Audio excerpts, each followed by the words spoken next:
పరిశ్రమల భద్రత మీద రాజకీయాలు పక్కన పెట్టాల్సినటువంటి అవసరం ఉంది.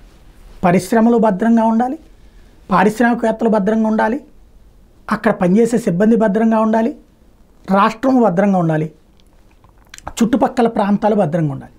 ఎల్జీ పాలిమర్స్ అప్పుడు అదే చెప్పా, ఇప్పుడు అదే చెప్తున్నా. అప్పుడు తెలుగుదేశం జనసేన రాజకీయం చేసినాయి, ఇప్పుడు వైఎస్ఆర్ కాంగ్రెస్ పార్టీ రాజకీయం చేస్తుంది. ప్రమాదం అన్నటువంటిది కావాలని ఎవరు చేయరు, నిర్లక్ష్యం ఉంటుంది, సాంకేతిక సమస్య ఉంటుంది.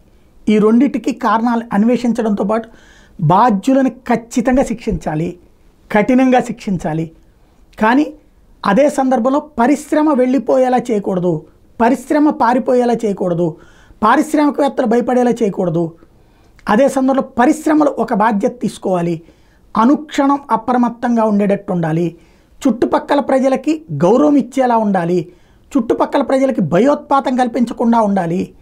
అదే సందర్భంలో తేడా రాకుండా చూసుకోవాల్సినటువంటి నిర్వహణ పరిశ్రమల యొక్క ముఖ్యమైనటువంటి అంశం అయి ఉండాలి.